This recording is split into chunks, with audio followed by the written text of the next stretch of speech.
Oh.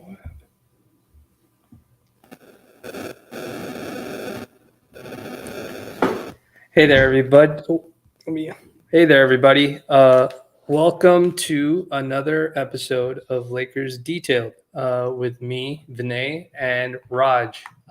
Fresh off of a Game One victory in Chase Center up in San Francisco. Raj, how are you doing this evening?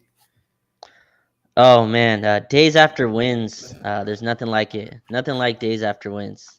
Wish these were a little bit longer. Obviously, I would like more than one day to enjoy and watch the film and just be able to sit in the glory of stealing home court.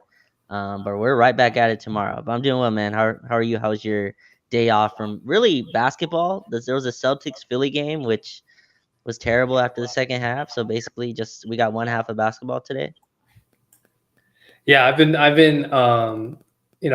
shared a bunch of tape. I rewatched the game this morning, very early in the morning. Hmm. Shared some cool clips, tape of stuff that I saw. But outside of that, I haven't looked at it again. I completely avoided the Boston game. Didn't bother to watch it. Didn't care to watch it. I've been playing Jedi Survivor. I don't know if you're a video game guy or if any of the folks in the spaces or live stream are video game guys. I know video game not guys, but video game folks. Um, I've been Mm, playing Jedi Survivor, and that has been consuming an incredible amount of my time in between. okay. But it's good because just go from one game to the next, man. We don't got any time to turning this around. We're barely squeezing in this analysis the night before, so Yeah. looking forward to it. For sure. Yeah, I haven't had a video game like console in like 4 years, I think. I had like an Xbox One. Yeah. It broke and then I just never replaced it. So I haven't played a video game in like 3, 4 years. The last game I think was like NBA 2K 20 or 19. I Uh, don't remember which one yeah. was the last one I think that I was on. So Yeah. I suck at NBA 2K. I think the last NBA game I was actually good at was like in '01 or something like that. And yeah, I'm just like you. I literally only bought the game to play this Jedi Survivor game. I bought a PS5 the other day. I'm a big Star Wars guy, and I remember I watch. I'm one of those people who watches people play video games on YouTube, like while I do work. Like I move it onto a second screen because I'll be like, I know I'm not going to put 40 hours into this game, so I'm just going to let like play on double the speed and mm, keep follow it or whatever. And so I did it with the first game, and then I was like, oh, I got to play the second one. There's no way I can, what's it called? Just watch somebody play it. So that's what I've been doing since nice. then. I, so that last night's game was frantic. It was stressful, and then it was kind of nice for a little while when we went up by 14 points, and it looked like things were very much in hand. Right. And then everything went to hell again in Lakers fashion because we've done it all season long. Like last 4 or 5 minutes of the game where we just kind of let go of the rope and we just stop playing defense and stop trying to run our offense and stuff. But the Lakers pulled out a win, and that in the playoffs, it's really the win that matters. Doesn't matter if it's pretty or ugly. You gotta win. Mhm. That's just kind of how it works in the playoffs. What what were like biggest takeaway? What was your biggest takeaway from that game last night? So we did the preview here right before it, and I think I mentioned that this would be a miserable series, and I think like that's kind of encompassed game one. And obviously we went up by 14 and that was great. I thought that was really fun. But defending Steph and Clay, even Jordan Poole to a lesser extent, but that's gonna be quite the thing to watch as the game goes. But I think it went kind of how we thought. The like headline I think we had was this would be Steph versus LeBron while Anthony Davis steals the show, and that's kind of what happened. AD kind of stole the show.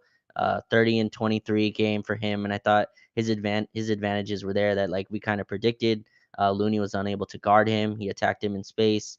But I think that game kind of told me this is going to be a very it's potentially going to be a long, should be fun series, but yeah, watching us have to defend them, and they're just never out of it. When they up 14, you know what I mean? Like that felt like up six basically, and it just took a little bit, right? It took like a few bad shots, a few tired shots, tired legs, and then boom, Steph and one, Clay three, Jordan Poole three, and then that just gets their wheel going in a way that like no other team has. So yeah, but we got one, and we got the biggest one to me.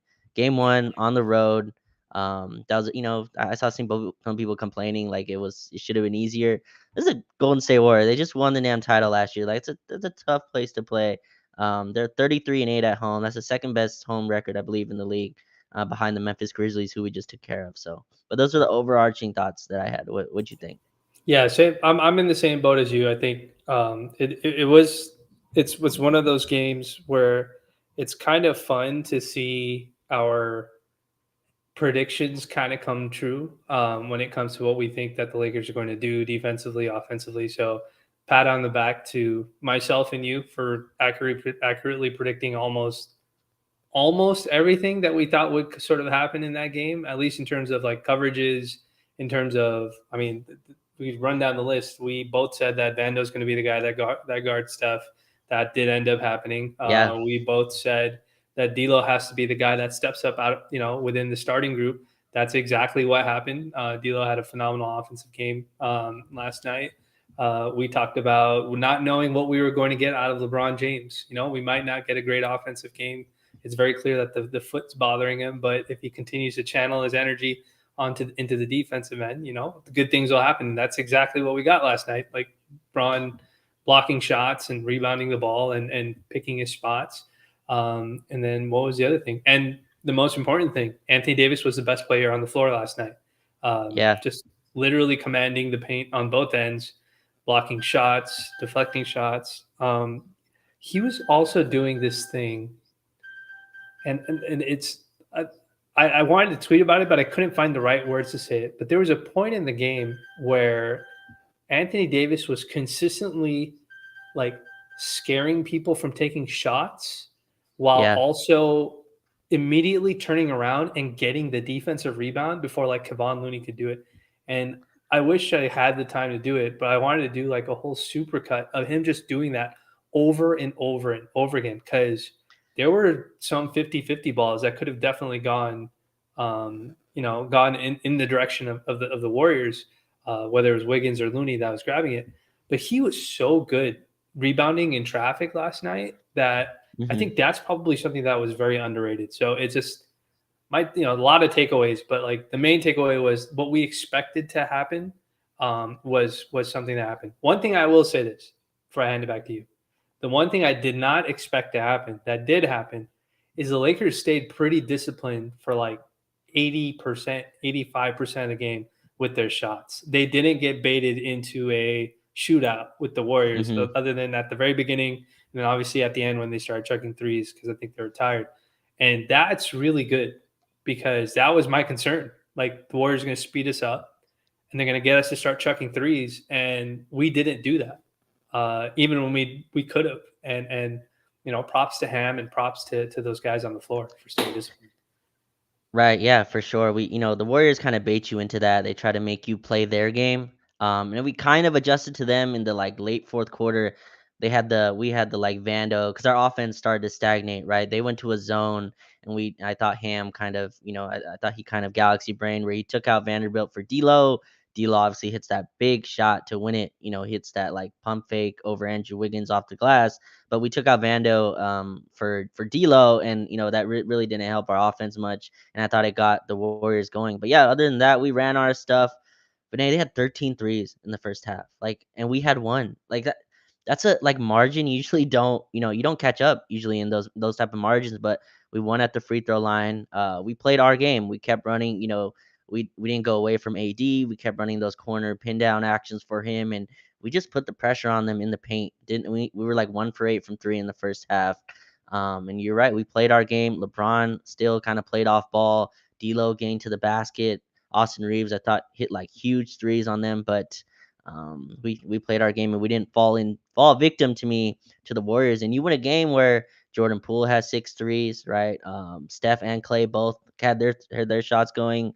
When they went up 2-10, I was like, oh crap! Like it's gonna be this type of game. I mean, the Warriors are they can really easily just run you out of the building in the first quarter, as they could any part of the game. But I thought, we really looked poised, and that was like the word I used a lot. I thought we looked poised, like Austin, D'Lo, all those dudes look super calm. And you brought up AD, and I'll kick this back to you. that was the first time like he looked comfortable as the best. Like he knew he was the best player in that game. Like like he looked so comfortable. He had a play where like he faked the handoff and drove on Looney. Like just like easy stuff for him where it just looked like the Warriors had no answer. And I'm not sure really where they go with. I know like we'll go into adjustments later, but to watch him, I know like this is probably early, but it feels like he's taking the keys, you know what I mean, of like of this team, and it has felt like that for a while. He's gonna have to do it a bunch more times, but he's looked super comfortable offensively and on defense. What you were talking about there, I'm not sure any other player can do it. I mean, the stepping up on the screen, we talked about it in the preview, dissuading the 3-point line Yeah. and taking away the rim. That's exactly what he did. That's exactly what he did. He dissuaded the Mhm. three, took away the 3-point line, took away the rim, and then went and boxed out Looney. Like that's just that 3-step process is absurd, and you're lucky to get one of those from a big man. So, yeah, very very fun ball game, and I'm excited to get into the details here in that one. Yeah, it's pretty excellent to see him. His mobility. And I was reading the quotes that we got from Darvin Ham at the end of the game. Like he played the entire second half, Yeah, and that was. I mean, it wasn't a surprise. You could see them doing it. He was pretty effective. It was very clear that they were using him more as like a play finisher. He wasn't being asked to do a lot of self creation. The Warriors like respected his presence, and players were playing off. Like there was a point like D'Lo was getting. I think he almost got caught off guard. His layups were so wide open sometimes that yeah. he was like missing them, and I was just like I know everybody was just like, bro, why are you missing these wide open layups? But I was like, I think even D'Lo may have been shocked. Like you guys aren't going to close up the paint. You guys are just going to stay on Anthony Davis the whole time. And we talked about needing him to be aggressive, and he was aggressive, and that's exactly what we need out of like the role guys. Like play off of your stars, see what they can do. In the fourth quarter, you have four Warrior players watching Anthony Davis and Austin Reeves run screen and roll over and over again, and they completely lose LeBron James for a backside lob that he ends up Right. dunking. And it's just like I'm watching the game, and it was a tight game at the time. It's like a 2 possession game when that play happens, and I'm watching it, and I'm just like, I don't think they know what's coming. Like I think like the Warriors are like, hold on, like these guys are doing something that we didn't expect them to do, and for me, it's funny. I mean, for us, it's funny because when we talked about Austin, we said like whoever you could tell who watches the game through Twitter. Like that's one of the things that I love about like uh, watching. Like this is my one of my old man gripes, I guess is what I'll call it. It's just like I can tell who's watching the game through Twitter based on how they complain about a player. And when they were complaining about Yeah. Austin getting too many free throws, I was like, oh, you guys don't watch Austin. You only watched him for like these couple of games. And so he only scored 10 points last night. He went 4 for 9. His majority of his job was to chase Clay around as best as he could, and just make him work and stuff like that. But Austin had some nice plays, dude. He had a snatch back pull up on Oof, DiVincenzo that he made. He had a nasty. relocation three after he made Curry go inside and come back out, got it back from Vando and drained the three. Like he had the lob to he just everybody stepped up in small pockets, and that's just what we need, man. It's the team win is what we needed, and that's what we got. For sure. Well, like let's start with D'Lo because I think this is interesting. I thought he had the most like, he's got the most probably criticism throughout this playoffs. You know what I mean? He's been up and down. Sometimes he's there offensively. Sometimes he takes 10 shots. But last night felt like a I'm here type of moment. Like, that's a huge, road, arena to kind of perform in. And I guess I'll go backwards. He had an air ball three, but I don't even remember this. So we were Yeah, up yeah. three. The We were up. Peja Stojakovic left corner three air ball. I saw it. Yeah. Yeah, so like the ball moves right to him, and it's good offense. You know what I mean? Wide open, D'Angelo Russell in the corner. But Warriors on a like absolutely disruptive run, right? One of those runs that like take your soul out. Like it was I believe it was 11-0 at this time. So they went on 11-0 run. I think Curry just hit a relocation three on D'Lo in D'Lo's face. We go the other way. D'Lo airballs the shot, right? I was like, oh crap! Like What? like I was Just like, yeah. In that, but what was your mindset? In that, like, what were you oh thinking in that man. moment? Oh, I was so scared. Like I was like, man, I was so nervous. I was like, I hope we don't this one would suck to give away cuz Like just that would be really terrible. That'd be an awful loss. I would have rather just got the doors blown off. Uh, but I was my heart dropped. I was watching it on my computer, like I was watching it sitting dude, here, and my heart. I when was they just like, "Oh my god, we're going to lose in the most embarrassing fashion I've ever seen." Dude, when they tied it, that's when I like the fear really hit. I was like, "Oh, we're still up. We're still up. We're still up." Andrew Wiggins gets 3 million offensive rebounds because of course he Yeah, does. And then like finally the Steph Curry 3, of course that goes in. D'Lo I think played that perfectly. And the yeah, announcers like they're trying to pick on D'Lo. I'm like, "It's a running action. There's no there's like I didn't have time for that." And he just comes in yeah, and fires in a 3, but I thought it was really like his poise to be able to go the other way, no offense going right. LeBron and AD lids on the basket and hmm gets to the rim and finishes. But I think his rim pressure, strangely, is so key in this series. Like I think him being able to attack the rim. He had some plays on Gary Payton, the second where like Payton was up on him and kind of used his physicality against him, took him yeah. to the basket a few times, pump fake drives. He's skilled enough to do that. And I guess I'm gonna push this back to you. What in his game is like non-replicable? Like what is like what can't be like done every night is my question to you. Like I think like that's the type of game he could have anytime. Like to me, his shot diet, like he had one step back over Steph Curry. That's a tough shot. But I thought a lot of that, like Kevon Looney is a deep drop. Like he's dropped Yeah, back. He does not want to give AD the role right there because he right. knows like if he gives AD the role, then he has offensive rebounding. So he's gonna be back. D'Lo can snake the pick and roll and get to that shot whenever he wants. But I guess what do you see from that? What do you like? Was that like something you think that's not going to continue, or is that something he can do as this series goes on? Yeah, so I think D'Lo is a very reactive player on the offensive end. So when he Mm, plays against guys that give very clear, like, so we've both pointed out that he struggles with physicality, right? But he yeah. doesn't struggle. But there's a difference between physicality and over aggressiveness. And Gary Payton Jr. does it, or Gary Payton the second. He's over aggressive at times. So when a guy Mm, is over aggressive like that, you'd learn to use a counter. Like, okay, if he's gonna be super hyper aggressive on my right hip, I'm gonna go left. And D'Lo is talented enough and skilled enough to be able to attack with either hand. And so he can flip that. Like he can flip that aggression on you, and now you're in a position where you're stuck behind him, or you're stuck on his hip, or you're having to trail him too closely, and he can possibly draw a foul or whatever it is off your back pressure. So I think like the jump shooting is very replicable. Like the open jumping, mm, the jump shooting threes, even some of the contested pull up threes, like they looked like they were in rhythm for him. They weren't ones that were very like desperation or anything like that. The only thing, it's not that he can't replicate it. I think the only thing that I'm sure that the Warriors film group, like the assistant coaches are harping on, is he got mm. some wide open layups, like wide Yeah. open layups. And I think they're going to be like, okay, that can't happen because if he's scoring this easy, like it's one thing to score a contested layup, but if he's scoring this easily, like I'm not kidding you, Rod.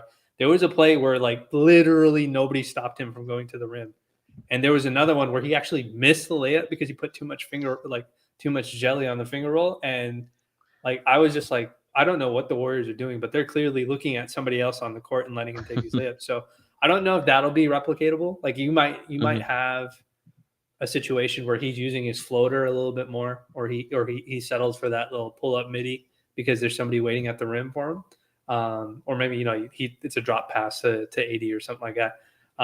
But I think the rest of it is fine. Like we can get the shooting, the ball Yeah. handling, the playmaking out of him. I don't think any of that is far fetched, and I don't think we got a great D'Lo performance, but I wouldn't say we got he had a game that's like an out of body experience. I feel Exactly. like this is what you should see out of him based on the two stars that we have on the floor. Right, yeah, 9 for 19 from the field, 6 assists, only 1 for 5 from 3, so there's Mhm. margin there to work with, but again, I just thought his poise and, we're asking AD obviously to be just an absolute, world stopper on defense. We're also making LeBron be extremely engaged, right, on the defensive end, having to step out on screens or chase Clay whenever he switched on him.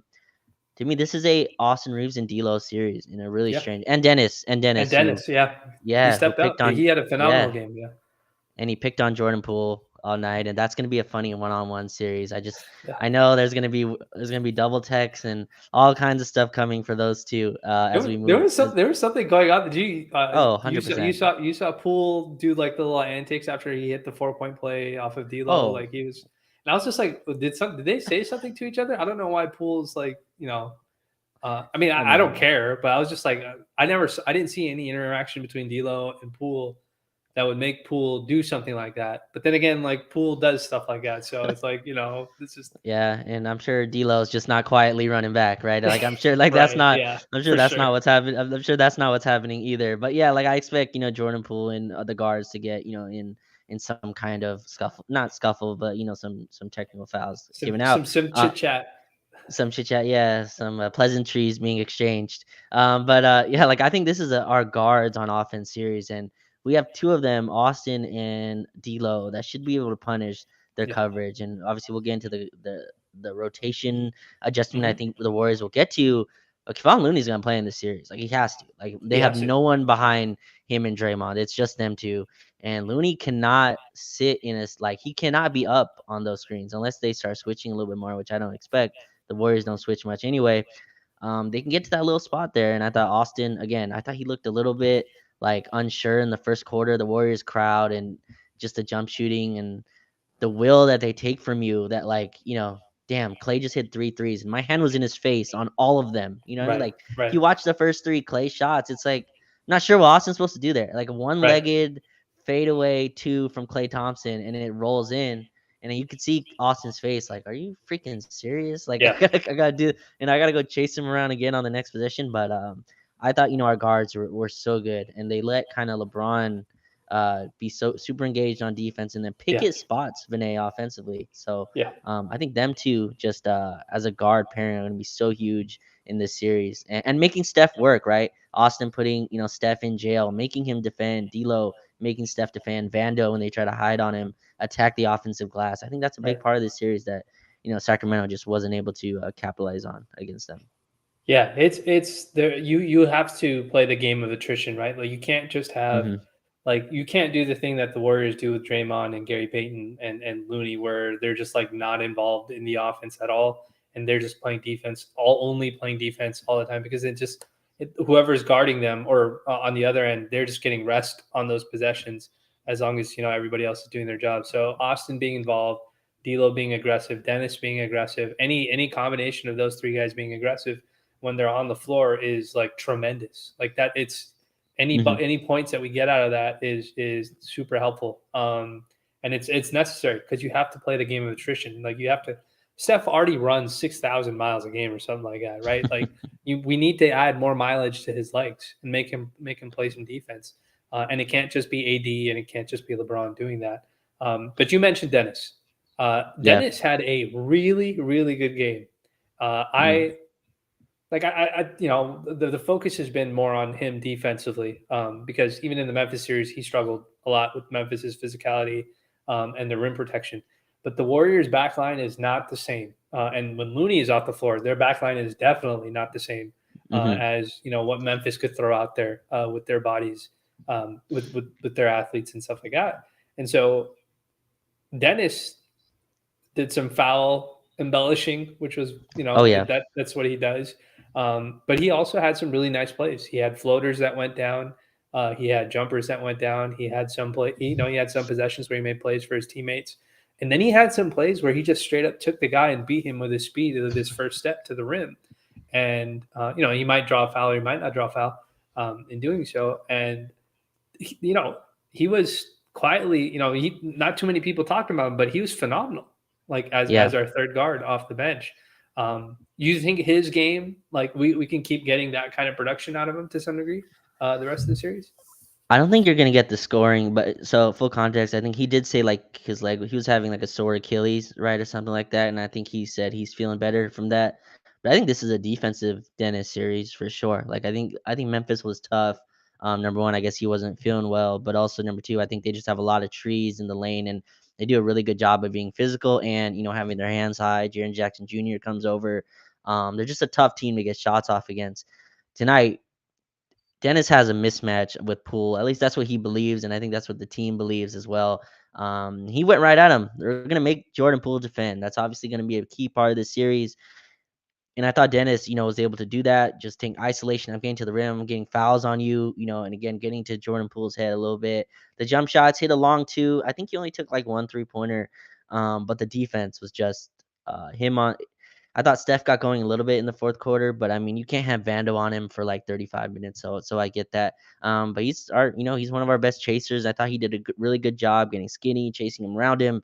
He had one play where Steph was dribbling, he just picked him. Like He stripped him clean. He I stripped him don't think. so nicely at half court. Have you ever seen Steph get picked? Like I've never seen No, Steph get no, picked like that. At least like no. right And at Steph, half court. yeah, and Steph gets a comparison to Kyrie because people are like, "Oh, Kyrie's so skilled. Look at all this ball handling." But Steph is an Oof, amazing ball handler. Like his turnovers usually come from him making like kind of dumb passes and bad dumb reads. decisions on his passes. But like ball security is not a Steph issue. Like he's pretty No, good hundred with a live percent. dribble. Yeah, and Dennis just trips him at half court, goes the other way, and lays it down. It's like, oh, and like, and just like he didn't even smile after that. He just like he went right back into Yeah. his stance to pick him up full court again. And he's part of this like defensive identity that we have where like there's no rest. Like Steph Curry, we're picking you full court, like Mm-hmm. 90 feet away from the basket. We're picking you up. Vanderbilt, we're picking you up full court. You're gonna have to run and like get the ball out of our ball denial. And like Dennis was a part of that as well. And he's gonna be big defensively, probably too small for like Clay to run around against Clay. But I think against Steph, he can do as good as anyone. Obviously, we're gonna try to keep Vanderbilt on him, but yeah, that's where this gets interesting though, because then you get into like obviously D'Lo closed the game because we took out Vanderbilt, but like, can you close with those three guards? I think it's gonna be very interesting how Darvin Ham kind of picks his spots here because obviously you have Andrew Wiggins who can attack the offensive rebounds. It's like chess match that we're gonna be in, but Dennis is gonna play. Like I think he got his 30 or like 28 minutes or something last night. He got 31 minutes. Yeah, I don't know if that's the minute total that he'll be at, but I thought he was great, and I think his defense especially is gonna be important in this Yeah, series. and I think some of that is also probably because his minutes increase is probably as a result of the Warriors downsizing so much. Like they went to 4 guard lineups, Mm, they had 3 guard lineups. So it's more of a matching up tactically. So like that's been yeah, our both you and I have said the same thing. Like we want Ham to be as tactical as possible, and if that literally means that he's assigning minutes based on exactly when a certain player is on the floor. Like last series we said that Anthony Davis's minutes should mirror Ja Morant's minutes. Like whenever Ja is on the floor, Anthony yeah, Davis should be on the floor. And when he's not on the floor, then you can take him off and give him his rest. Like this is a series also where it's like, okay, what are the 3 guard combinations that they're going to use? Is it Clay, Poole, and DiVincenzo, or is it Curry, Clay, and Poole? Like depending on what yeah. that is, you have to be really tactical with the guys that you're going to be playing on the court. And I thought Ham coached a pretty clean game yesterday. Like I know a lot of Oh people are yeah. probably like, "Oh, we blew a 14-point lead," but I was like, I don't know if that was really on Ham. That seemed like it was a little bit Mm-mm. more on our players missing point blank layups like at the rim and then not running back on defense. I thought he played. I thought that he coached like a wonderful game. He didn't let them score more than twice before calling a timeout if he thought that the game was like if he thought like that their Yeah. shot quality was just too good, and he's just like, hold on, let me call timeout, let these guys know that one of you is slacking on something, or because these 3 shouldn't be this wide open. So it's just um, Did you were you okay with the Vando for D'Lo sub there, or was like, or did that matter really? Do you think, or was that at the kind of very end. Yeah, yeah. Do you think that was inconsequential? I think so. I think they cut it to 8. Yeah, I believe like Clay got the three in transition, and then obviously they were in a zone and mucked up our offense. And then we pulled Vanderbilt for D'Lo. So then we yeah, had Dennis, D'Lo, Austin, LeBron, and AD against their Draymond at center lineup, right? Their small ball. We're just running. I think Draymond, Wiggins, Poole, Clay, and Steph. What do you think of that final substitution there? Is that just like kind of you think that really didn't matter at the end of this? well, no, I when I thought about the logic of why he did that, I Yeah, assumed the reason why he did that was because the Braun space. and AD weren't scoring, and Yeah, maybe having another ball handler, having another shooter out there, at least even functionally a floor spacer would have been available. Like I know D'Lo shot a couple times, but I don't think the calls were for him to shoot the ball. I think the Lakers were honestly freestyling their offense when they went to a zone. And like we talked about this in the regular season, like the Lakers freestyling their offense when Braun is less than what he normally is as an average player is not good, because if he's not rolling, like even as an average player, like things can go sour really, really fast. And I think he played D'Lo to hopefully bring some high, like obviously D'Lo airballed and then he made the shot and then we finished the game. But my concern, I don't have an issue with it, and I understand why he kept Dennis on the floor also, because Dennis is more of an offensive threat than Vando is, and they'll just in a zone they won't even look at Vando at all. And end of game, it's a close game. Vando's probably not going to shoot the ball either. He's probably going to try and get it back to one of the star guys. So I don't know if I have an issue with it. I think the idea behind the substitution was correct. I think the execution by the players on the floor was not good, is what it was. Because I mean, we had a play where LeBron got all the way to the rim and missed the Right. point blank layup. I think Anthony Davis grabbed it and he was about to throw. He was about to like, have a putback or something like that, putback layup, and then he missed it too. And I was just like, all right, what are we doing here, guys?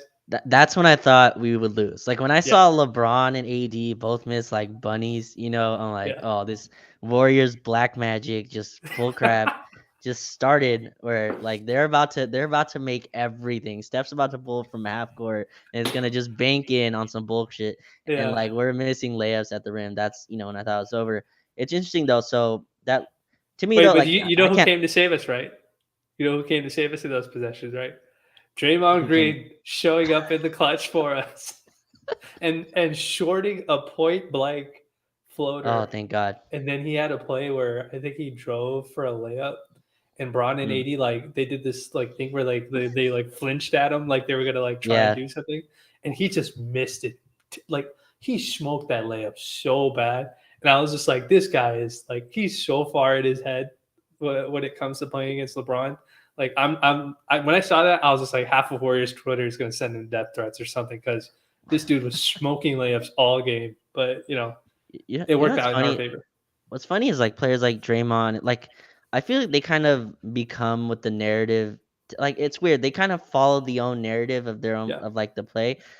And this guy's not in our series, but like PJ Tucker, right? So like he's kind of become what like people said he was, Yeah. and now he just doesn't shoot. And they were like Yeah. on the broadcast, like it's been like 37 minutes he played last game. He didn't take a shot. I'm like, what? And that. And he's like Can't do it. boasting about it, you know what I mean? Yeah. But like that's very like okay, that might be work in regular season, but like in the playoffs, yeah, you can be a defensive only guy. But you got to hit some corner threes. So it's funny watching Draymond with that. But it's so weird how like our margin for error now is a lot higher, obviously, than it was with the new team. But it's still like if LeBron just couldn't hit open jump shots, we may just like roll. Anything. We may He we went what, 9 for 24? I think Yeah, but he is went 1 for 8 from three, right? And yeah. they are treating him like Ben Simmons, like not guarding him at all. And I'm just laughing because you worked so hard to build this team, and like you got all the pieces, they fit really nicely. You're defending great. You got everything going. You just need your superstar to hit open shots. Like you need your superstar to hit open looks, and like you can really do special things this year. But like I think that zone, like I don't think you can live in a zone for very long. Like people Yeah. are saying the Warriors gonna play a ton of zone. Like that's not really conceivable. Like for an NBA Right. team, most teams will break that, and I trust that the Lakers will. But I just think it's funny. LeBron was 1 for 8 from three, and overall, I thought he had a pretty good, offensive game. Besides that, but he's more like an off-ball guy now, where like you have to kind of be a threat to shoot on the floor. So I'm hopeful that something goes. But I think he's like 5 for 33 or something from three in the last, 5 games. You you've been updating this 3-point stat every time we do a It recording. just amazes me. Like and Vinay, he did this thing. He stepped in a little bit. So like Yeah. his first shot was a long two, which again they call the worst shot in basketball. But I like it a little bit. Like if the legs can't pull the 3-pointer, get the long two going, right? And he took a couple of those and he made those last night. I'm fine with that. Like at least be a threat from jump shooting range. Because that opens up everything else, and you could tell it's frustrating him as well. But yeah, I just want to put that in there because I like that's really the gap to me. Like that the step that like this team really needs to take is LeBron James making open jump shots like it's 2007. You know what I mean? Like where the Spurs were like go ahead, takes jump shots, and here we are in Or even 2023. just league average. If you're gonna take 8 threes, Oh just make yeah. like 3 of them. Like it can't be 1 for 8 because that the not only was the D'Lo airball like one of the times where I was like, oh god, we're screwed. Oh, I the was LeBron I was hold the ball. yeah, Oh man. yeah, I Oh, was I almost standing up, died right there. and the Lakers called an ISO. They called a 1-4 flat, and LeBron Mhm. matched up with Clay, and the We've lost Warriors were like like, 20 games this way this year, but yeah. and the Warriors didn't even show on the elbows. They didn't even show on they didn't show anywhere. They were literally attached to the 4 other guys that were on the court. I was like, this is as clean of a look as LeBron is going to get, like a one-on-one ISO Mhm. with 10 people on the court. And he dribbled. I was like, he's going to drive left. Like I know he's going to drive left. He's not going to do whatever he's about to do. And he settles for that the sidestep 3, Yeah. and we won the game, so there's not too much to complain about. But this was like one of those things. Is just like when I saw it, I was just like, but why? Like I just looked at my TV and I was just like, why? Like I get it. Your foot's not there. I completely understand that. But why? Like why now? At no point in the game have you just wanted to take that shot. But why would you take that shot now? Why not just call for the screen? Call Austin to run that go screen with the guard, and then let him take that shot, or D'Lo, or Yeah. Dennis, whoever, anybody else. Like, and he's my thing is this, like, I know he means well. You know what I mean? Like he's not taking that shot because like he's a narcissist and he just Oh insists no. like he wants to Yeah. prove a point that he can do it. But my thing is like I know he's also hyper aware of the fact that he is bricking those shots at an alarming rate and he's got to stop taking them. And look, some of the threes that he took look really nice coming out of his hand. He had a couple catch and Yeah. shoot They went threes. in and out. Yeah. Yeah, that looked really good. So I'm not saying don't shoot threes. I'm just saying, like you haven't made any. Like and Right. this is gonna be like the Ron Artest thing. I already know it. If we do get like to the finals, there's gonna be a game where he hits one of these fucking shots, and people are gonna be like, "You doubted LeBron. You need to apologize to him." It's like, no, bro. Like he's not been making these shots. He's got to stop taking step back threes, uncontested step back threes, like and whatnot. But sorry, I got off on a No, tangent on that because I no. saw that and I was just like, bro, we're gonna lose this game. He's gonna keep doing this every time. But like everyone knew it was coming, right? Like everyone knew, like that's the shot that was coming. Like, and he, we do this a lot. When we were up, what, 3? I think he hit like the free throw as well, right? Because he got fouled or something when we were up 2, and I was like, just split these, and he did split them. That's where the bar has gone for when they go to the line. I'm like, just split it, and he did. But yeah, like I think his jump shooting is like will be key in this series. The Warriors are Yeah, going to continue to really pack the paint. I think they're going to be even more extreme in that. And look, Austin and D'Lo can carry as much as they can. But you give your stars a 14-point lead in like a fourth quarter of a playoff game. That's when they take it home. Like that's when they're supposed to take it home. You get a 14-point lead in the fourth quarter with 6 minutes left. They should take it home. But I think it's just interesting, and I think there's other things we can do. I love him as a screener. I thought that really opened stuff up, especially when they go super small. I think him screening for D'Lo and Austin is something we can work with. We had a few like double drag actions, so that I think is tougher for them to cover. They don't like to switch Steph in those plays, but yeah, yeah, I think LeBron's jump shooting will be yeah, so interesting. And let me ask you this, because I think we said this on the preview as well, but like obviously Dylan Brooks got all these jokes, yeah, as I guess deserved or not, whatever, however that works. But I think like he has a little bit more in his back pocket than like Andrew Wiggins. I think LeBron can at least post up Wiggins a little bit more yeah, than he could in the last series. And he got a few post ups where like he got right to the front of the rim and just laid it yeah, in. And then there's other ones. We went to this Vando Wenyan lineup where he kind of just forced like pocket passes and they were turned over. Do you agree? I think this is a post up LeBron series. Like sure, I think this is a series where like he can really punish at the rim because they're not going to leave AD. They're scared of the offensive rebounding. Plus AD is a lob threat. They're going yeah, to stay at home with him. But I think there's like real offensive advantages for him to like work through the post and not have to, like we talked about, just like isolate against Andrew Wiggins 35 feet away from the basket, because that's where he's good at. Andrew Wiggins is really good at slapping the ball away. He's going to move yeah. his feet, extremely athletic, so he's going to elevate with you. In the post, at least LeBron can kind of bully ball him. So, do you agree with that? Like, that's kind of where he can get his offense from. Yeah, yeah, and I feel like we probably haven't seen it as much as we'd like to because they've been running Wiggins, Draymond, and Looney Hmm. together. especially in those starting lineups. But I would be a betting man that I'd put money on if they go to that smaller lineup, and we're going to talk about what adjustments we think both teams are going to make. But if the Warriors play smaller, which they Hmm. did in the finals last, and it was one of the things I thought that they would do, like they may take Looney out of the starting lineup and start Draymond because they've done it against us in the regular season before for the sole purpose of trying to speed the game up. They like I don't know if Looney was hurt or what it was, but they would run a Huh. lineup where it was like Steph, Clay, and Poole. I don't know Right. who the fourth guy was. It wasn't Wiggins. It might have been I forget. It might have been Kaminga at the time. And then they played Draymond at the 5. And the entire point of that lineup is to get the ball out as quickly as possible. So one of those 3 guys can get like basically an open shot, an open 3 in transition. If they do that, and I think they'll have a lineup combination that has that on there because they've done it before. If they do that, that is the lineup where I would like to see like LeBron really dominate in the paint. Like, because AD is going to get the attention he gets because he's just the biggest dude on the floor. But LeBron can really pick on Klay Thompson or Jordan Poole in the post if he wants to start mismatch hunting.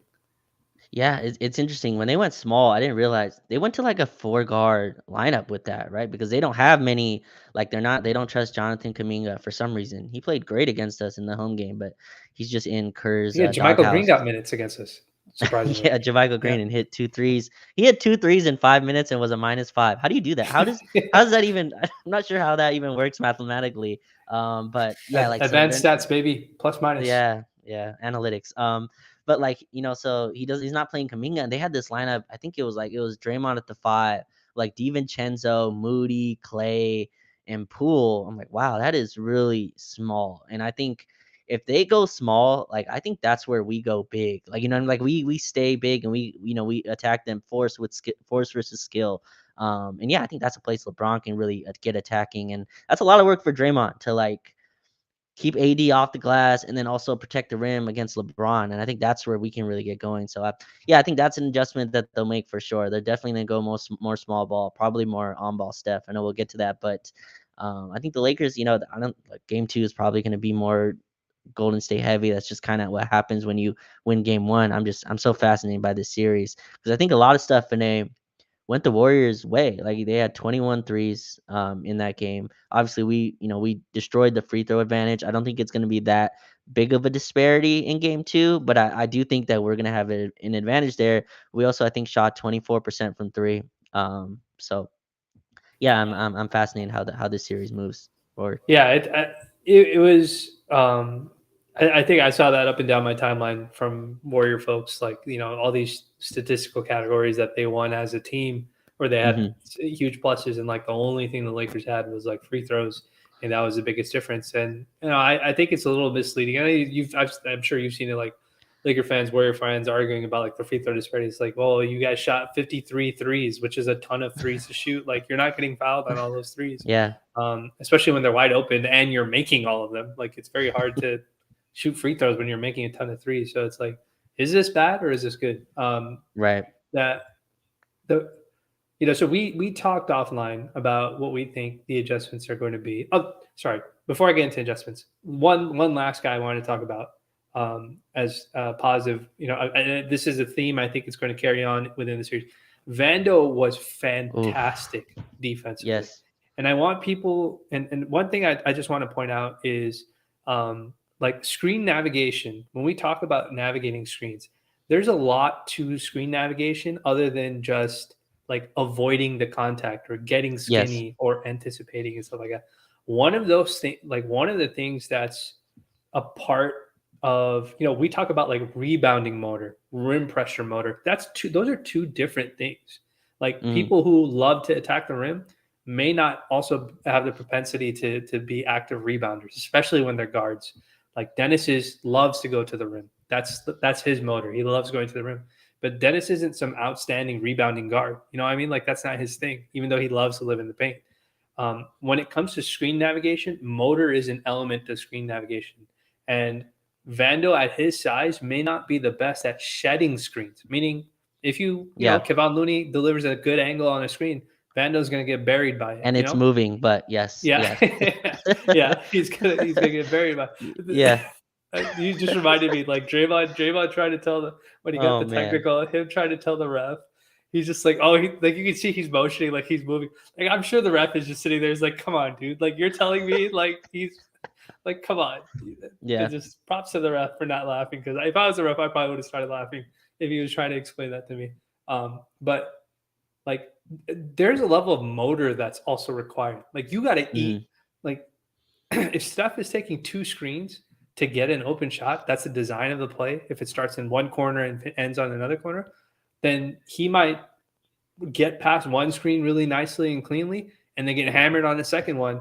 But it's still, because he has a great motor, he's still following all the way through because maybe, Anthony Davis is taking away a passing angle. And so it's a slightly, it delays the pass that actually gets to Steph once he gets to his spot. And by then, Vando's already closed out on him or he's closing out on him and contesting that shot or changing his decision making on that. Like, that is a very underrated aspect of defense that people do not appreciate in the NBA. People don't even appreciate defense in general in the NBA, but that is such a small part of, or it's not, sorry, it's such an important part of being a great defender. There's no theatrics with it. There's nothing. It's just literally you're watching this guy chase people around. And we saw Austin Reeves do it with Clay. Even though Clay was making shots, Austin just kept running. Just keep running with him. Keep Yeah. running with him. Same thing with Dennis. Just keep running with him. We know that they're going to make shots. They're too good of shooters for them to keep missing at a high volume. But they'll eventually miss at some point. And like you have to make them keep running. And I thought Vando did a phenomenal job, even outside of the deflections and the steals that he may have gotten off of Steph's passes. I thought he did a phenomenal job just staying with him. Like Yeah. there were plays where Draymond would typically throw a pass in front of Steph to set him up for the layup, and Draymond wouldn't throw that pass because he didn't know. Like, because even Steph was like, "Should I make this cut?" Because Mhm. Vando might jump this passing lane, and that only happens if you have the motor and like the stickiness to want to stay next to that guy. So I just want to call that out because, like, I can DM you and be like, bro, watch Vando on these plays. Like, watch how he's Yeah. chasing these guys around. And if you laser focus on just him chasing guys around, you'll be amazed at the level of athleticism that's required and the motor that's required. Because Steph is insane, bro. Like he will run for Nuts. 23 Yeah. seconds and still get a shot off. And you have to have a guy who's willing to do that with him. And Vando did it for a lot of that game. Yeah, and they said on the broadcast that he asked for this matchup, right? They said like he went to Darvin Ham and said, "I want Steph Curry." Whether that happened or not, who knows? But like that's what they said on the broadcast. But yeah, like his ability to so he only played 26 minutes. It felt like he was out there for every Steph minute though, which I think is a compliment to him. Like it felt like he was on Steph the whole time, and he had the ball denial on him and just picking up full court and making sure he knows like I'm there the whole time. Like again, he's not gonna you went into this really nicely. Like he's gonna get hit on a few screens, but Simi like just pushing on your points there. His relationship with Anthony Davis, like defensively, I think like so I tweeted this earlier today, but like we don't really think about pairings in terms of defense, right? Like we think of it more on the offensive end, two guys who can create their own shot. And defensively, when we think about it, we usually do it in terms of like two wing stoppers, right? Like Jason Tatum, Jaylen Brown, Kawhi and PG, etc. Like, oh, they have two wings they can throw on your best players. But we don't think about from like a pick and roll or like a screen defense. And they are like gaining more and more data every like on actions every single game. Like the relationship of like if I'm pressuring you're back or if I'm back you're up and like stuff like that. And there was so many plays where like even when Vando was switched on to Clay one time, he like ran and chased Clay. And then AD was like just enough. AD has like the exact length of his arms to like dissuade the shot for like just a sec to make Clay think about it. And Vando's like right back there. Like, he's recovered right back into the play. And those two to me have just been dominant defensively as a pairing since they've been here. And I love that we can deploy him. I asked for the Vanderbilt matchup. You predicted that it would happen. Oh I yeah, thought he would throw Austin on him. I yeah. wanted Vanderbilt on him, and I'm so glad that Darvin went to it. First play of the game. Coaches don't like they usually don't throw their best guy on the like sometimes you like, dude, why is that guy defending him? Like it's the playoffs, but like usually coaches will like wait. I'm glad that Darvin's like, no, like I think the Warriors won the tip, and Vanderbilt's like right there in front of him. You know what I mean? On the Yeah, first play, so no, him chasing around and him having the motor to do it. Like, and I think we talked about this on the preview.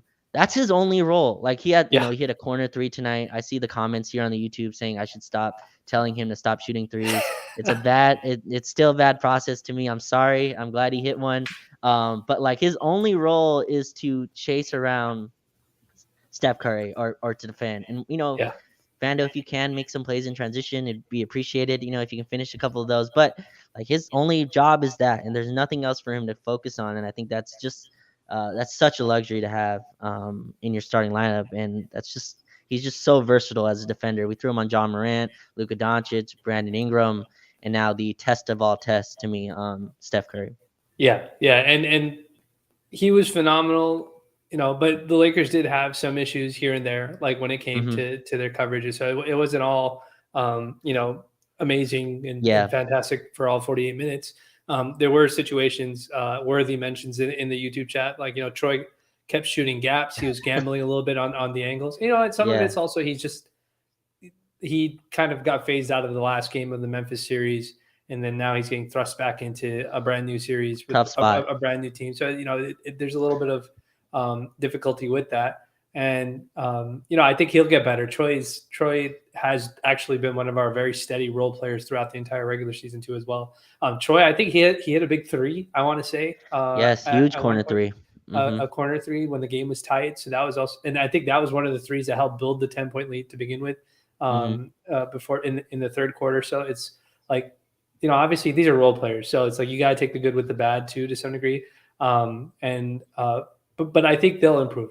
Hopefully they cut some tape. They're like, look, don't take these angles. Just stay right on his hip. Just trail him. Don't worry. Anthony Davis will help you out, or whoever it is that's in that vicinity will help you out. I think there's a lot of good defensive tape that they can see and be like, okay, I know where to help you now based on how you're chasing him around and what this guy's trying to do. And I think that'll be good for the next game.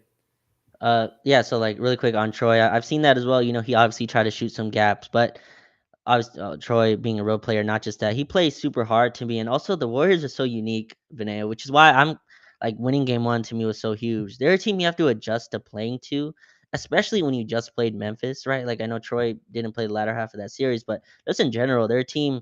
They're the only team in the league where like you mess up just a tad, like you mess up just for a second and it's over. Steph and Clay read those screen actions better than anyone in the league. They fade it when they're supposed to.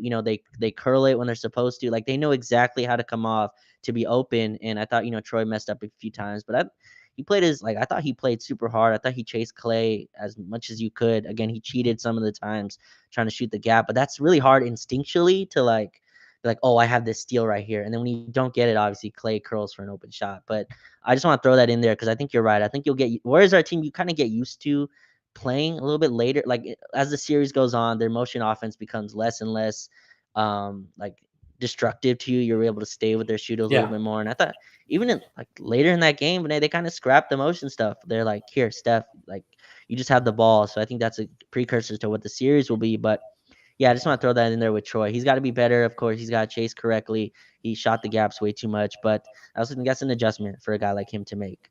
Yeah. Guarding Clay is like that's a really tough, jump from like who he was defending before in like second units against Memphis. Yeah. And like a good example of somebody who may probably struggled with playing a team like the Warriors because he's too unfamiliar with their style plays was Rui. Like Rui had a couple of Yeah. nice offensive plays, but he had a play on defense where he was playing way, way off of Draymond, but he just allowed Draymond to easily set up the DHO. I think for Clay or Mm-hmm. Steph, I can't remember, or it might have been Poole. One of those three. It's always one of those three. One of them for a DHO, and he was playing too far back, and Mm-hmm. he made it too easy for the guy to get a super clean look. And I think Ham pulled him, and then was like, okay, like we can't risk these kind of small errors. So like I would imagine Rui's going to be one of the guys who's probably sitting with one of the assistant coaches saying, look, you can play off of Draymond, but you can't play this far off of Draymond because you're basically telegraphing what their offense is going to be for him, and they can just run pitch and catch with that DHO action. So like I said, we had some good, we had some bad, we had some Mm-hmm. absolute craziness towards the end of that game, but the Lakers came out with a win, and both of Yeah. these teams need to make adjustments. Um, what is the first adjustment you would say that the Lakers should definitely look into making in game two? Yeah, so it's interesting. Usually, like the winning team doesn't make too many adjustments. You know what I mean? Like mostly when you win, a coach kind of waits for you to adjust to them. I think for sure we're gonna have to. I don't think the 3-point discrepancy can be as it was. I don't think you can, shoot as little as we did. And I think one adjustment is to try to get LeBron some better looks. I think that's gonna be key in this series. I don't think you can rely on D'Lo and Austin to always carry you. So I think getting LeBron some easier looks. I talked about it earlier. Getting him in the post. I think that's a great way for him to attack, be aggressive, and not have so much mileage to where he has to attack Andrew Wiggins in isolation. And then again, try to keep AD involved as well in those screens. Try to keep him going. But yeah, I think we're gonna have to adjust to that, that small ball, and like kind of have to make a decision there how we play against that. They're gonna speed the game up, and I think we have to try to stay focused on not trying to match their small with our small, because I think that's when you get in trouble with Golden State. You're not gonna be able to shoot like them. You're not gonna win a barn burner running back and forth against them. Yeah, You have to kind of play your style, and low possession game I think really favors us. Low possession, slow style, no transition for them, run back every time. And our transition defense definitely. I thought that's where they got most of their stuff. If you watch the Clay threes, a lot of that was in transition. Jordan Poole hit some prayers. I mean, like just absolutely fling the some. the 4-point play. I messaged you this. Like the 4-point Yeah, play he shot, like it didn't kicked his leg out. even. Yeah, like he was looking to draw. I don't even think he was like trying to make that shot. It looked like he was just trying to get the foul on that play, and it went in. But like that's when he did that. He was kind of messing around with D'Lo after that, after the foul or whatever. But dude, like some of his shot selection was like, what are you like? What I don't understand some of these shots that you're taking. Like, where in your mind do you think? Obviously at the end of the game, like he took a super long three with like 10 seconds left on the clock, and I was just like, this couldn't possibly have been like Yeah, that you thought that this is the D shot to take, considering Steph was like pretty much on fire like towards the end of the game. It was just strange, but I think you're right. They can't be baited into the same way Kerr. I would say like the one knock on Kerr, and again I messaged you this, like Kerr took the bait. Like he started hmm, trying to ISO D'Lo with Wiggins to start that third quarter, and I tweeted it out. I yeah, said Steph went 7 minutes that first shift in the third quarter. He went 7 minutes and attempted only 2 shots, and by the time he went to go sub out, they were down 10.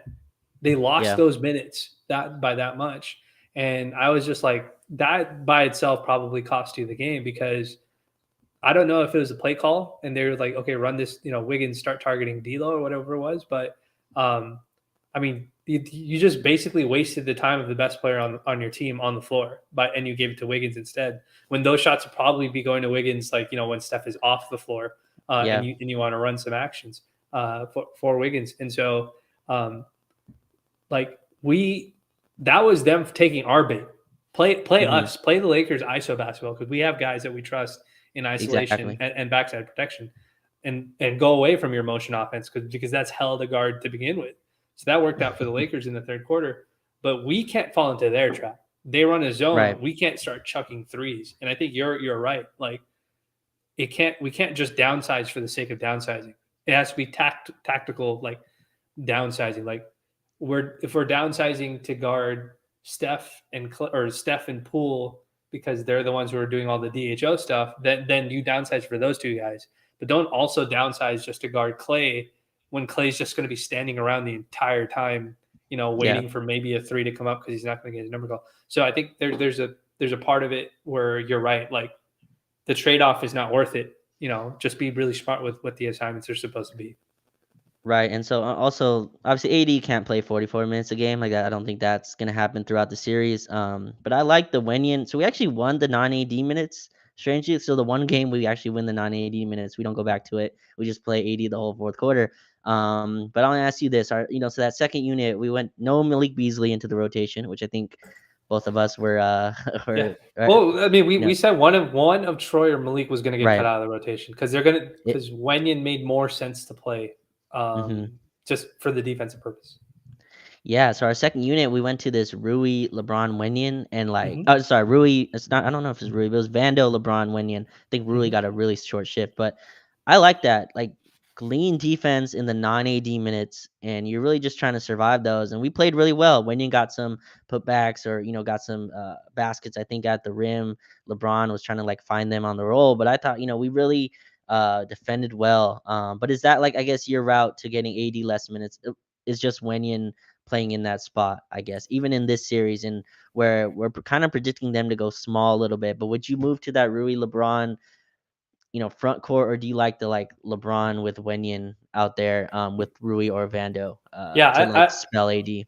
yeah, I really like so they played Jamaica a little bit to try and space the floor out too. I think during Mm-hmm. those lineups, I want to say I don't remember if they overlap, but no, I do like that because if they downsize further, there's this thing that so the Warriors have this really bad habit of overcommitting to the driver. And if that Mm, driver is like somebody like LeBron James, they overcommit way too much. I watched them do this with Malik Monk and De'Aaron Fox drives in the Kings series. mm. And the only reason I think the Kings didn't exploit it enough was because both of those guys were looking to score. They weren't looking to set up their teammates. And Sabonis was like not like Sabonis, nowhere in my the God. he was nowhere in the vicinity for them to like even drop passes off to him, and he was just Or terrible even at when or finishing. even when they would, he just missed I Yeah, swear he didn't make a jump hook this series. yeah, I don't think he did. Yeah. yeah. He was terrible overall. But the Warriors they have a bad habit. They're two defensive guys in those bench units are usually Draymond and Gary Payton, and Yeah. both of them have a very bad habit of overselling out defensively when somebody drives. And like if you watch them play defense, more often than not, every single time somebody drives, it's Peyton and Draymond. They're just like fully like jumping, full jump, trying to block Mm. the shot or steal it or whatever it is. And I think if you keep Wenyan on the floor, the offensive rebounding is there because now there's nobody offensive rebounding at all And he's a great there. offensive rebounder. Yeah. And then the other thing is also if that's a LeBron doing those drives, now you have Wenyan who has good hands to Yeah. that he can dump it off to because they're not going to want LeBron taking layups at the rim. Draymond's not going to do it, and Gary Payton he likes to gamble with those kind of plays. He wants like the highlight block or whatever all the time, and like that, like you can flip that. You can flip that over aggression on itself. So if they want to stay big and they want to keep the discipline of we're going to get shots in the paint, even if you downsize, we're not going to turn this into a shootout. That's how you turn the tables on them. Get LeBron going downhill. Mhm. Don't you said it earlier perfectly. Like we have to get LeBron better shots. No better way to get LeBron better shots and better opportunities. Get him downhill. Have Wenyan come up, run the screen. We know Draymond isn't going to step up. He's just going to stand in the middle of the paint. Make it a 2-on-1. Make Draymond have to defend Wenyan the roller and LeBron going to the rim. And if you do that, I'm pretty sure good things will happen. Even with a compromised LeBron. And so um, it's just Is this I a would is this hope, a Le yeah. is this a LeBron mismatch hunt series to you? I for those bench units, I think so. Yeah, Okay. I think he was trying to do it, but because we were playing Vando, and he like Braun Mm. had like 2 or 3 turnovers just trying to squeeze it to Vando. Yeah, those pocket passes, he keeps Yeah, trying it, and it's like Vando and Wenyan in the paint. There's just yeah, no room there that you're gonna get that through. yeah. Uh, And I think those possessions, if it was Rui in those possessions, Rui's probably standing in some open area, wide open, like in mm, the mid range yeah. or somewhere, and LeBron's probably finding him for open looks. So those turnovers would be like shot attempts, whether they go in or not, we Mhm. don't know. But I think just because of a hand substitution pattern, that's what LeBron was going with. But that, like, remember, like, basketball is much more complex. You don't just drive Sure. for the sake of shooting. You drive to set up your teammates. Sometimes people just Oh, yeah. drive just for that purpose. And Braun is ultra ultra IQ. Like he knows that if I post this 100%. guy up, somebody is going to come to help, and there's going to be a slip cut or whatever it is. And so, um, I for those bench lineups for sure.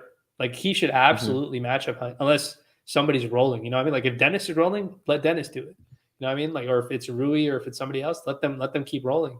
But he should absolutely match up Hunt, especially if they downsize. Like there's nobody that's probably better at knowing exactly what needs to be done to get a quality shot They than LeBron.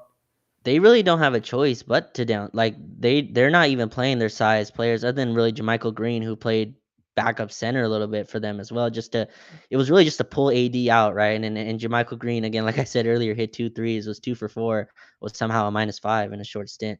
But yeah, I agree with that, and I think the number one reason I like it, especially in those second units, I think in the starters it's tough. I think we can get eh, the mismatch hunting kind of takes too long sometimes. I feel Yeah, like that's the only issue right now. Yeah. yeah, and I don't know if that's our screening angles or what it is, but like the switch is just not coming in the way that usually is. And Golden State's very good at this throughout their whole dynastic run. They don't give up switches very easily. They're very used to being able to like cover at least for one person. Right. Steph doesn't really switch as often. They're very good at helping and recovering. You'll even see this before even the screen happens. Steph will be like motioning like to get his guys into the correct rotation play so that he can recover back to who he was guarding. But I like it because it doesn't take as much wear and tear on LeBron. They're going to send to whether that's Jordan Poole. GP2, I think that's a little tougher to do too. I think he's a better defender. But funny with GP2, it kind of allows us to roam. It gives us a roamer to to position on the floor. I think that's an interesting chess match as well. We forced GP2 to take 2 threes that we were more than inclined to let him Ton take. of possessions completely went to hell for the Warriors just off the strength of two non-shoot, like them playing Yeah, GP2, and we talked about this, them playing GP2 and Draymond together, not only two guys that with Looney sometimes, but yeah. can't shoot, they don't shoot the ball, and they're literally playing so far off of them and looking at the other three guys that it's like, but that's why I'm like, I'm positive, dude. Like Kerr is probably gonna look at this and be like, I can, like, if I'm gonna play non-shooters on the floor, it can't be like for long stretches of minutes unless we have like a huge lead, and it has to be very, very specific. Like it can't be like, oh, my normal rotation is to play 15 minutes of Draymond and Peyton together. That's not going to work But because that's the the catch. Lakers can do the same thing. We can be like, okay, we're gonna play Dennis non-shooter, Wenyen non-shooter, Vando non-shooter, but Dennis can get to the rim. Like Dennis can score, and Wenyen But has touch around the rim. There's a huge difference. well, the catch to that is like if they don't do that, where do they go? Right. And I Right. think that's Yeah. the interesting thing that I'm thinking about because if not, then it's like that lineup I talked about earlier. It was Draymond with like 4 guards. I know Moses Moody plays up. I still think of him as more of like maybe wing. You want to give him wing, that's fine. Yeah. But it was Moody, Clay, Poole, DiVincenzo with Draymond. And that's a real lineup that they use throughout the game. And they try to push the pace with that in their second unit. And to me, that's a lot of guys where LeBron can just be like, hey, come here, screen for me. I'm bodying you in the post. Maybe I can hit a dump off pass to Wenyen or Vando's cutting, or we get offensive rebounds and really spell again the non-AD minutes. I'm just trying to break even, really, like in those like tie, whatever it is. If you can increase the lead, great. So yeah, I think that's kind of where we go with that, and yeah, it'll be interesting. But let's get into the small ball because I think Yeah. is that a place we have to adjust a lot? So I think Draymond at center is what everybody's screaming about. I honestly don't think that's what they start with. I highly doubt Steve Kerr starts game 2 with one of Looney or Draymond on the bench. In the King series, I think he waited till game. Well, obviously this is different. They're at Draymond home. got suspended game 2, and Game 3, he got suspended. sorry, he Game got 3, suspended game 3, and then he came off the bench game 4. I think game he 4, eventually made it back into the starting he did. lineup in game 7. I think by game 6. What I think he was back in the start. I don't remember, but you're right. Yeah, he eventually did start. The he went back in the starting lineup. I think by halftime of one of the games. Forgot what it You're probably was. right. Yeah, they started Draymond and Looney together. But yeah, is that a place like we have to? Again, the playoffs are about who can adjust to who. Is that a place we have to adjust anything? So that's just putting the context out there. There's Draymond, Wiggins, Clay, Poole, and Steph. Is that No, something we have to adjust anything that we're doing? I don't think anything adjusts. See, because what's going to happen with that? I'm just trying to remember exactly what they would run when they were playing the Celtics and they tried to run that lineup. Like they want to, when they run that lineup, they want to run high pick and roll, like high pick and roll, like almost half court pick and Mm, roll to get Steph yeah, basically that 30-footer, which is like automatic for him if nobody's in front of him, with the goal of getting Anthony Davis to come all the way out. The problem is that, as crazy as it sounds, when you do a high, like if I'm the coach, like I don't know if this is the right thing, so don't hold me to it. But like if you're running a high pick and roll that high up, it's actually okay for Vando to go underneath the screen because he's still so high up. Because Draymond Yeah, is not a scoring threat. He's not a no, threat to do anything with the ball. they're playing So 4-on-5, definitely. yes, so you're always playing 4-on-5. So the reason why I used to work with Boston is because they would run that high pick and roll. They would run it like right so that as Steph came off of that screen, he would be like right at the 3-point line. But Mhm. if you have to run that farther away, just because of the strength of AD, let's say AD plays that a little bit higher, right? He's playing it at the free throw line instead of being all the way in drop. Like there's this we talked about in the last space or the last recording. You still have a 6'8" guy handing off Steph to a 6'10" guy, 6'11" guy, and Anthony Davis, and you're not losing anything. Like they can just switch it. And you Yeah, still have LeBron on the backside helping rebound. You still have Vando on the backside. That means that now what you've done is now it's Vando versus Draymond rebounding the ball. AD is out on an island. Let's just say AD's out on an island by himself against Steph. And you still have LeBron on the backside too, as well. So Steph has to get by AD. And he may do that. Steph is world-class player, so he can definitely do that. It's not like uncommon. Or he's got to shoot over AD, which he can do too as well. I'm not going to say he can't. mhm. But again, now the game has become Steph ISOs.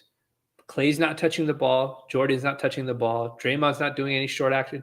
There's no rhythm to the game. It's just Steph. Does that take out his, does the game of attrition start working against Steph in the fourth quarter? So it's like there's a give and take with everything. They can try it, and I'm sure it'll be successful, like to some degree. But at the same time, if it takes, because you've run that lineup to get Steph those looks, if it's really easy for AD to get a bunch of lobs and dunks at the rim on the other end, is it worth it? Is the shot quality, the difference in effort when it comes to getting the shots that you want? If you're having to do a Yeah. lot and we have to do a little, that has to count for something. So yeah, that's where I think I'm going with this. And so I've seen most people like that's the adjustment, right? Is put Steph on the ball, like where scrap all that motion crap. And they did this later in the King series as well, but they just scrapped all the motion stuff and said, "Here's Steph, high pick and roll." And obviously, Game 7 against the Kings, masterful performance. I think he shot like 38 times, most he Unreal, shot unreal. ever. Yeah. Right, 38 or 28, I forgot what it was, but like it was like the most shots he's ever taken in a playoff game or something like that. He was unreal. I think that's the Warriors adjusting to us though. Like right, like just conceptually, like they're not doing what they do, right? What they do is Clay and Steph split cuts, Jordan Poole flying off, screens. If they're just scrapping that, we're like, look, we can't score on their half court defense. We have to go to Steph high pick and roll. I think that kind of plays into our defense, and I think that's where Vando and AD can really sink their teeth in, right? Because that's where you can like really hone in on them. And like you talked about, doesn't get Clay going, doesn't get Jordan Poole going. It's Steph attrition, a ton of shots for him, all those like step back threes. But hey, we took away the paint. Like took away the paint. If you watch that King series, the Warriors got to the rim a ton. That's where they killed them, honestly. The threes were kind of magnified, but like Steph being able to get to the paint on the Kings was kind of what killed them. Us being Yeah. able to take away the paint in game 1, and I don't think, we're gonna remove that as, as much as we did in game 1, but like just being able to have a guy who just takes away them from even wanting to drive. Wiggins pump faking 3 times, Draymond Green not even looking at the rim in a lot of cases on good possessions. So like I think that's where we can really sink our teeth in on defense. But I think that's really fascinating. Like where they go with it. I don't think they'll scrap all this stuff right away, but I think that's where this is moving though. It's gonna be Steph just being like, just give me the ball. Like I'm working too hard to For like sure. run away from Vando every possession to try to get the ball. And this leads to like Steph, Clay, and Poole lineups are like a lot of Jordan Poole gets like thrown into that, right? Yeah. We Yeah. won a And game.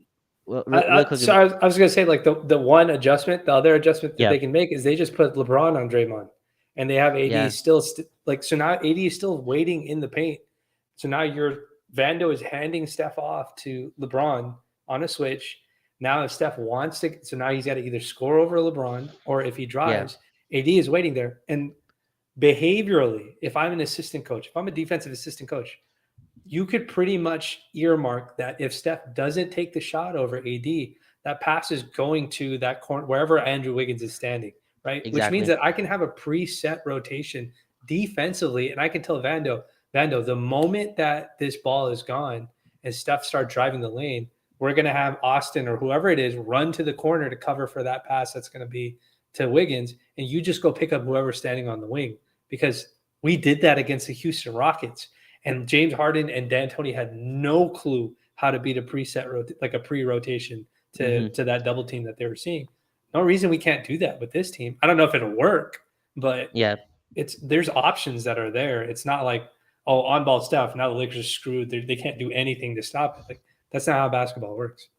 Also, like, there's a reason they don't do that every game, right? Like Steve Kerr wants to win every game. I promise you. Like that's he's not waiting to throw this out as like some like this may be something he's keeping in the holster for later. But I do think like there's a reason they don't do that because that really doesn't involve everyone else. Like what is Draymond doing, right? He's just a screener, I guess, and then but that takes away all their 4-on-3 situations, like all that stuff.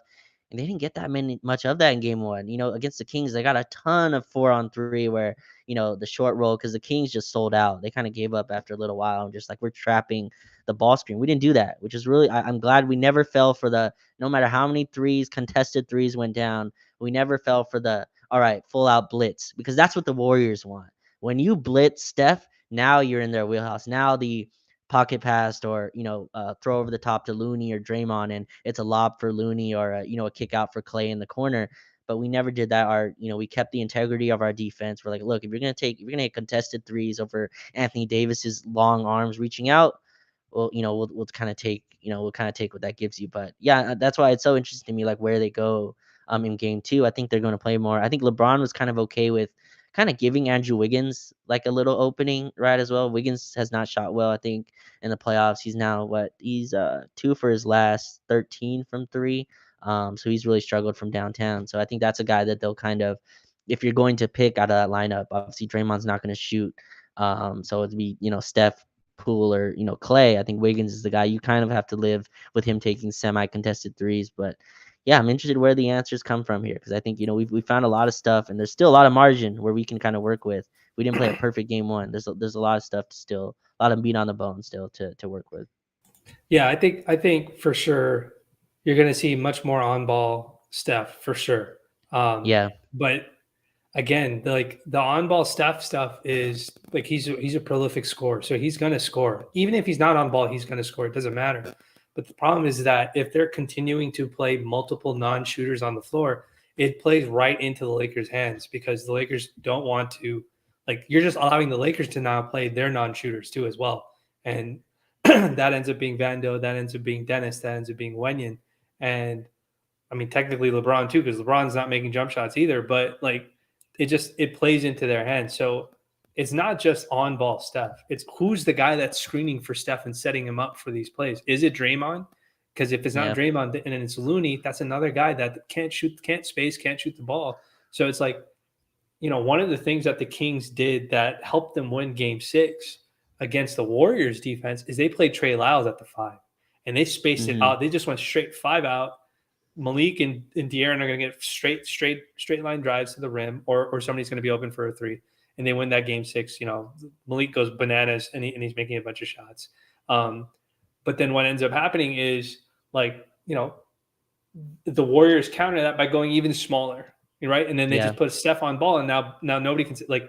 I think the Kings went back to Sabonis at center, and Sabonis just got fried by Steph like every single All possession. series. Yeah, Man. and so like the Lakers just have to play like there's going to be one of these things where Steve Kerr makes an adjustment and it works for only so long, and then he's going to go back to what he originally started with, and that'll be Mhm. like the adjustment to the adjustment, like he did with the Kings. And I think the Lakers just have to be ready for it. Like if their game plan is if they're smart with their game plan and they've done their homework on which players are threats from where. Gary Payton can't shoot. Kevon Looney can't shoot, but he can finish lobs. He can finish around the rim, has good hands, crashes the glass. Draymond can do absolutely nothing offensively for some reason. So like you don't have to pay attention to him like that. But again, you don't want Draymond. You can't play so far off of Draymond that he can Yeah. set up a DHO for the guy that's on the other side of him away from the ball. You know what I mean? Like if it's Clay on his right and Steph on his left. And so like just being smart about it, I think is something that it'll be really, really important. But there were possessions of pick and roll basketball that they ran in the first game, and I thought the Lakers defended it really well. And so I would expect it just to happen with more volume if they Mhm. go with more volume for that pick and roll. Yeah, man, and just like I know we talked about him already, but AD was just special on that end. Like I watched it a few times and I'm still unsure how he, was able to take away the three, take away the rim, and box out Looney. That's a lot. I'm worried a little bit about his, load having to do that for a whole series. I think that's a lot of work to put on one guy, even with the lower, I guess, offensive responsibility. And he had some jump shots, but yeah, look, Steph and Clay and Poole, they're gonna put pressure on you all series. This is gonna be a hell of a series. Like I called it again a miserable series to watch. That last 5 minutes kind of exemplify that, like why they're just gonna be tough to put away. But I think the Lakers have a few. I don't want to say answers, but like I think they have good process. I thought Game 1 was good process pretty much, and sometimes Vinay, you do good process and the Warriors still hit 21 threes. Like I mean, like that's what I mean. Like you did the right thing on a lot of possessions and they still just came away and hit what 40% of their threes in total. But you forced them to shoot 40% from the floor. So that's an interesting like chess match. Like can you continue to do that while threes are raining on your head? Like can you be consistent and disciplined in your defense? Like when they run off these screens, you're like, damn, they just hit six threes right now and cut our 10-point lead to 2, but can we still be consistent and being like, no, my job is to make sure that I show high, try to dissuade the 3, he take a contested one over me. That's kind of life. But I take away Looney's role, I take away the offensive rebounding, I plug all the other parts of their offense. I have to kind of live with Steph and like if Clay's gonna hit long twos contested, I think you kind of have to like live with those, or if like Steph's hitting the long two, those are just shots that you're gonna have to kind of give up. But yeah, it's interesting where they kind of go from here. But to steal Game 1, man, after what this season was and what this season started and where we were end of February, 24 and 28 end of February, to be like 3 wins away from the conference finals. Can you say that out loud? Like three That's wins pretty. away. That's Like pretty crazy. Yeah. In yeah, general, it's just crazy to think just where we were at and what the outlook yeah, was. I mean, LeBron deleting the "I'm not going to miss the playoffs again. This hurts a lot" tweet. Like even LeBron was like, "I don't think we're going to make the playoffs yeah. until the trade happens." So Lost it's some like, hope. so it's not like nothing wrong with that, but it's just him being human, and he was getting lit up in the quote tweets anyways. People were pulling that tweet over and over again. But yeah, the adjustments will be very interesting to see. I definitely think we'll get more on ball. We'll get more pick and roll Hmm. out of it. I think the Lakers are going to try and squeeze the floor again. Like they're going to try and squeeze. I messaged this to you. There's only one of two ways that this is going to go. One way that it's going to go is Steve Kerr is going to not really make too many adjustments. He's probably just Mm. going to tell his guys, stop fouling. Like that's literally probably what he's going to tell them. Be like, stop fouling and you win the game. And he'll change the volume and increase the volume of on ball, like Hmm. Steph possessions that gets ISO or pick and roll. That's one way. And then the other way is something more extreme, which is what we've been talking about this entire space, which is he will exclusively separate Kevon Looney and Draymond's minutes away, and he'll avoid playing both of them together at the same time, like he did with the Kings, because the Kings were basically using the fact that they had two non-shooters on the floor against them, and he had to space them out, and then only use them in pockets of moments to sort of win games in game 6 and 7. So those are like what I would consider two extremes. Like one is play better, the other one is like play better. We didn't really lose that by that much. We played really, really good basketball. Just this didn't go our way, so we got to play better defensively. That's one way, and the other way is to actually really tinker with lineups and stuff like that. So I'm not sure which one he's going to do. I think you're right when you say that, like game 2 is probably not a time to make an extreme decision. Like Yeah. he clearly didn't make that extreme decision until they went down 2-0 to the Kings, and he realized that he had to make a change. And I mean, Draymond got This like they also a won diff- game. thi- Yeah, but it's also home court for them, right? So it's a yeah, little different. Like for the King series, they knew like we can go back home and split this and split it again. But this is different. Like I think they're gonna treat. I think this is a game 7 at least for them. I don't think you can go down 2-0 and lose both of your home games. yeah. That's true. Like Considering you know, how bad they've been on the road, yeah. like at least historically this season. Granted, they did win two road games this last series. Mhm. Yeah, it'll be interesting to see. It'll also be interesting to see how the Lakers adjust their coverages. Chasing some of these guys around, like you said, like some of these guys did a phenomenal job chasing guys around, and Clay still hit the contested jumper. And sometimes you just gotta be like, okay, that's just what happens. Like, we're doing the best that we can. So I'll be really curious to see. The one wild card I am curious about is if Draymond gets very aggressive scoring the ball. Like he did that in Yeah. game 5 against the Kings because they were playing so far off of him. He might try to do that against the Lakers. Just like fake the DHO, like, balls to the wall, go right to the rim for a layup or a dunk, galvanize the crowd, get the rest of the guys into it. So it'll be interesting to see if that card gets sort of pulled. Because if he has another bad game where he's missing layups, the noise is going to get very, very loud for him. Considering how much he loves LeBron, how vocally he loves LeBron. So it'll be. Did you see his? Did you see his like video where he was just like, "We're not used to LeBron being Yeah. off ball in role player. It's something to get used to." I'm like, "What are you talking about, dude? This is basketball. Like he's just standing in a corner. Like there's nothing. You don't have to do anything. Like you still just the ball's in front of you. Just play defense." And so it cracks me up. He's the explanation he was Yeah. trying to give. Man, he went live right after the game. I was like, man, that's just Bro, that crazy. that guy is He's crazy. talking adjustments like right after the locker room. You know what I mean? Like Steve Kerr gives his speech, and then Draymond hops right on to like live. Like that's what are we I doing? mean, he's this is new media. That's what they hashtag new media. That's what they keep calling all the player podcasts and stuff like that. Yeah. I don't it is what it is. More power to him. That's what he wants to do. He's definitely going to end up transitioning very, very smoothly into TV 100%. for that NBA on TNT. But Rod, we covered a lot. We're right at the hour and a half mark. That seems to be I hope Yeah. the folks, I mean, people have been riding strong. I mean, we've had over 300 people in this space for an hour and a half listening to us talk about these two games and the adjustments. I'm going to be very curious to see how things go. You'll be very curious, I imagine, to see how things go. I think they can still win game 2. Like if they come in with the same, like my main concern is we're going to lose game 2 because we're going to be like, oh, we got the split. We're good. Mentality. Yeah, like they kind of seem like that's what happened with like the Sixers Celtics today. Like from what people were telling me, they're like the Sixers, like Harden went 2 for 14, and like I don't know if that's what happened or if Boston just thoroughly beat them up, but like well, I just don't want to be complacent. That's all. I will say this. So I don't know if you got to see the post game quotes from LeBron and AD after the game, but No, I didn't. okay, so it was a very different tone than like after they won game 1 against Memphis. Game 1 against Memphis, you could tell they're like, oh, we did our job. Like we stole home court. Like we wanted to show that we belong in the playoffs. Yada yada yada.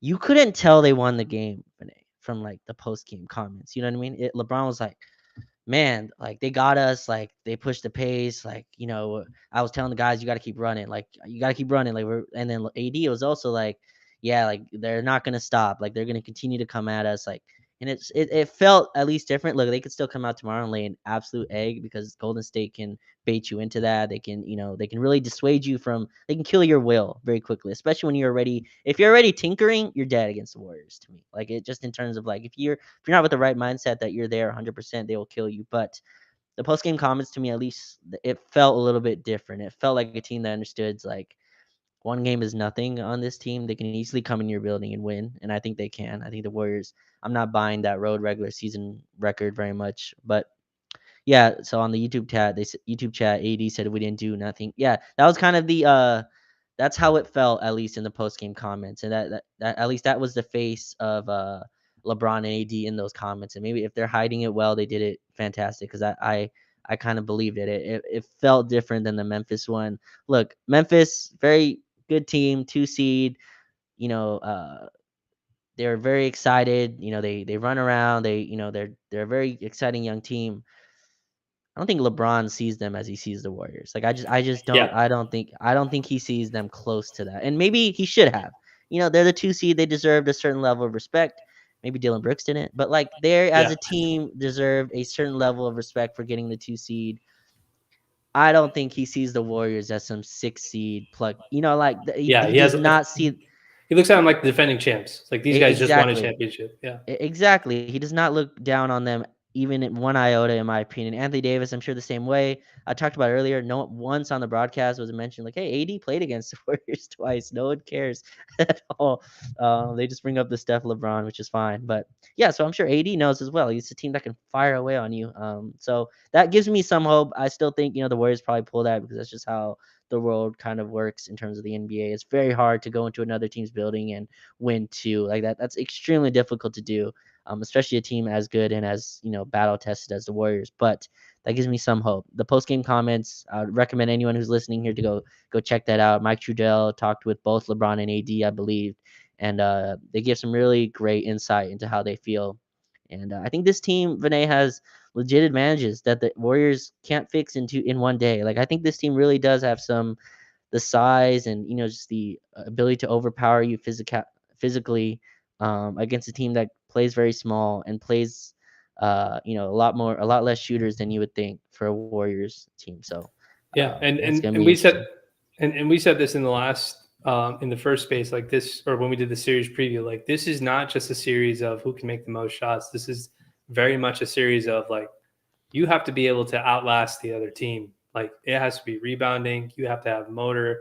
You have to keep playing. You can't just let go of the rope or kick your feet up at any point and just be like, oh, okay, yeah, we did our job, because either one of these teams can find a way to kind of steal the game from you. And so I think that theme is like we saw that literally play Hmm. out in game one, and I don't think that's going to be anything different. And yeah, I think the other part is like even with the 1 day difference between games, like we're still in the West Coast. Like there's not really a travel day for these guys in that same sense, where it's a long trip and it's very exhausting. So maybe these guys are more ready and prepared because they don't have to change time zones and get on a plane and pack up their shit and unpack it and whatever it is that they have to do whenever they travel to Memphis and LA. So it'll be very interesting to see how locked in that they come tomorrow. There was a Yeah, stat that was floated out on the broadcast. A friend of mine sent it to me. When the road team wins game one, I think the last 14 games have been won by the home team. Game two, yeah, they're 14-0, 15-0, I think, including Boston's win today. okay, So the numbers don't favor the Lakers for sure in terms of the win column, but this team can do things, and I think yeah, this matchup is a little bit different compared to that Sixers matchup with Boston. yeah, There's still strengths and weaknesses that can't necessarily just be fixed in a single day. So I'll be very curious to see how they approach this, and if they come in locked in and they keep it close. Um, and the Warriors have to squeak out a win, that's going to give me a lot of like confidence in our home games, games 3 and 4.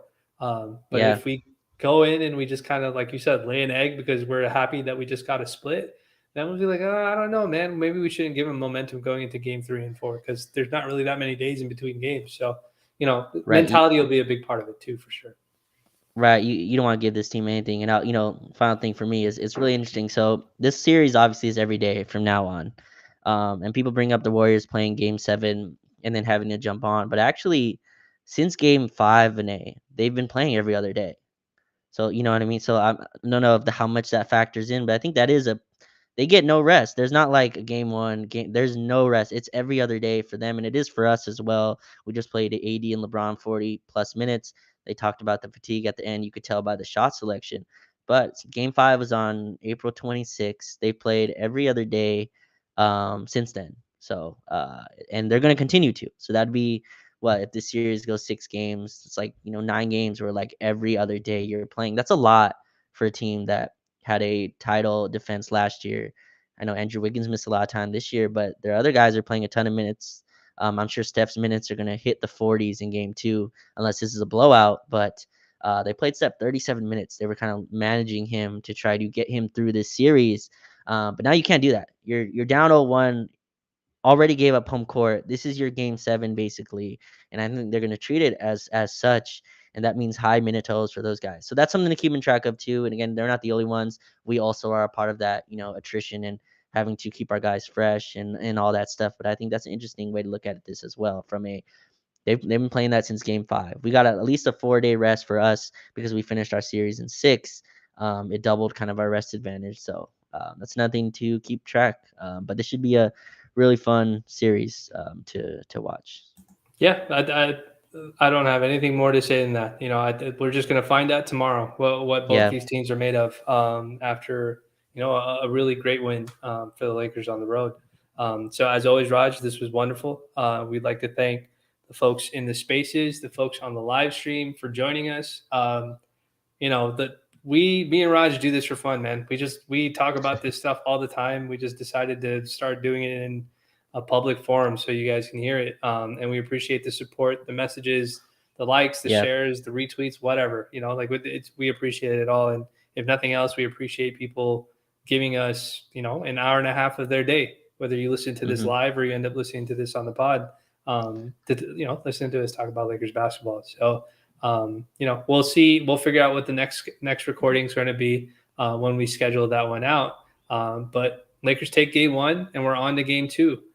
So we'll see. We'll see what happens in game 2, and then react to it accordingly. For myself and for Roger, just want to thank everybody, and we'll see you in the next one. peace.